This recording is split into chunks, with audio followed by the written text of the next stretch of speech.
Hey y'all, so I'm AK-Man. Today I'm going to be reading the second episode of Gunjo no Magmel, and I gotta say, this episode doesn't even cut the mustard in comparison to the first episode. Let's just get that out of the way. In every single form, from a writing, from a character standpoint, from an animation art standpoint, this is a tier below all that, and that's a damn shame because going right after the first episode, I was expecting nothing but intensity, and this episode didn't do none of that. And let me explain why now. This episode, let's just get this out of the way.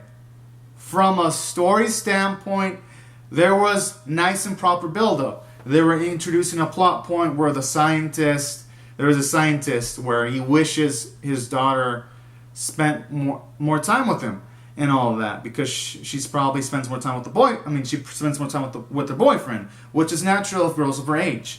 Now, I thought, after going through all the efforts of rescue, the show was going to at least show a moment where the daughter was at least going to hug the father. We're going to get an emotional sequence, and it was building up towards that. And I thought the episode would have earned that. But instead, we don't get none of that shit. They just see each other near the end, then the end again, but we don't get to see any emotional hug or any of that shit.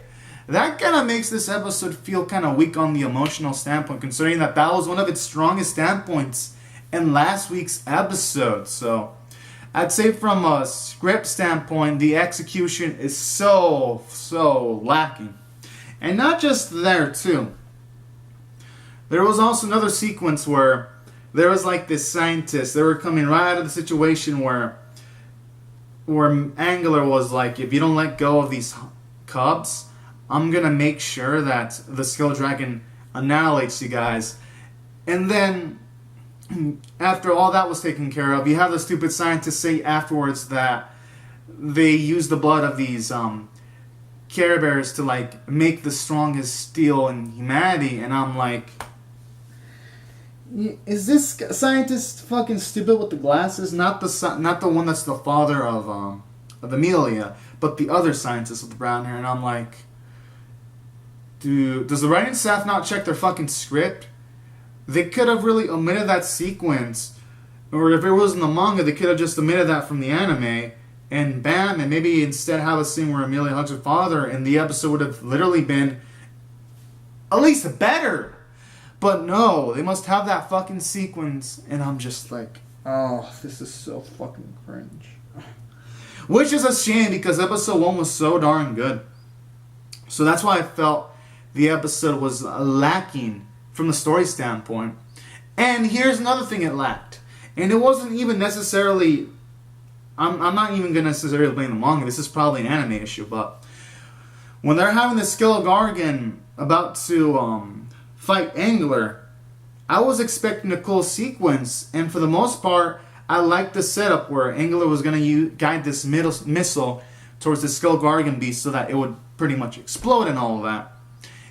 But the problem is, all the animation leading up to the missile hitting the Skull Gargan was animated like shit. It literally felt like it was trying to play an online Wi-Fi game with laggy internet, and that's how the animation felt, as if the internet was lagging. And you can hell tell the animators. They're probably thinking, man, we don't have any key animators. What can we do? Oh yeah, let's just skip keyframes and we'll just angle it as slow-mo. And maybe the audiences won't notice. I'm like, bullshit.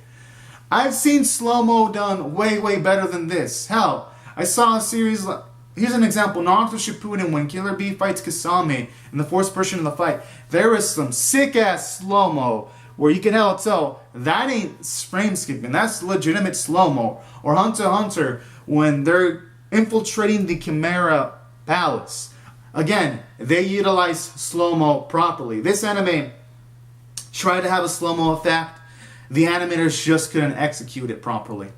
So, even though I'd say that was kind of a script issue because, the execution was off, I'd say that's more of an animation problem. Had the animation been spot on, then maybe that scene would have been super fucking cool with all the build-up it had. So, it's a shame. You get all this build-up, and I don't even ask for much from this show. Just animate the main set pieces that you build up to. Don't make them look like fucking crap. And it looked like fucking crap. And it was a shame. So that's why I felt from a story standpoint, this episode didn't really do much. It was kind of successful in the character standpoint, though. We got to figure out Angler's name, which is Inkyo. And pretty much, we also got to figure out his appreciation for animals, where he's fine with rescuing people as long as they go for plant light that can help cure diseases. He thinks that's ethically moral. But he doesn't think it's ethically moral when you kidnap little animals of creatures that don't attack you directly. And you know what? I like that. It gives Angler a sense of morality. It fleshes him out. Like, literally, Angler is the reason why I'll give this anime one more chance, because I really think he's well written. It's just the problem is everything else around him is doo-doo. And I'm going to blame the studio, because who knows, maybe the manga actually fixes all this shit and it's just the anime that's doing a bad job. So he was an upside, and I do like the little joke with this female friend pretty much just looking at her own chest eyes and then playing around by herself while she's alone. Like, those sequences are cute and adorable, and I like that. It gives them personality, these characters. So that's why I felt it was well done from a character standpoint. But it's just the problem. The problem is everything else is done like shit. Art, animation were shit, and the story wasn't that good. And that's why, taking all these factors into consideration, I'm gonna rate this episode a 5 out of 10. It was average. Now, it wasn't below average, but it wasn't above average. And I only give it a 5 out of 10 because I really do like Angler. Like, they gave him a few more layers into this episode, and it just makes him more badass. The problem is, if they don't step their game up going into the 3rd episode, I'm probably not going to keep up with this show, because it's like, come on now. There's like so many adventure animes, isekais, I literally have better execution in the visuals than this show that are way older. And I'm like, really now? Really now? But I'm rooting for this show, though. Like, I don't want this show to suck. I want it to be good.